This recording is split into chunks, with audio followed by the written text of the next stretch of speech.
বালতি কোথায় পেয়েছো? জেঠু এনে দিয়েছে। সার্ফে পেয়েছে? তোমার পছন্দ হয়েছে? তাই? আর আর চেহারটা, এই যে চেহারাও সার্ফে পেয়েছে।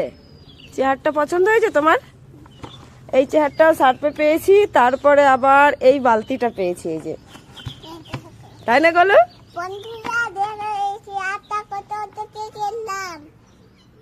কি বললো বুঝলা? বলেছে বন্ধুরা দেখো এই চেহারটা কোথা থেকে কিনলাম।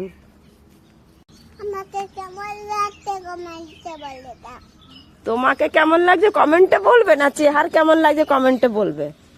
তুমি এই চেহারে লেখছো কেন এইগুলো এরকম? হ্যাঁ, লেখে না, লেখে না। দিদিকে কলম দিয়ে এসো, যাও, দিদি পড়তে বসেছে। ও বলছে আমাকে কেমন লাগছে কমেন্টে বলো। এই চেয়ারটা যে দেখছো ওটা কিছুদিন আগে পেয়েছে তো, আর বালতিটা কালকে পেয়েছে, তো ভাবলাম তোমাদেরকে দেখাই। আমার বেশ ভালো লাগছে সেই কারণে। তো চলো, টাটা।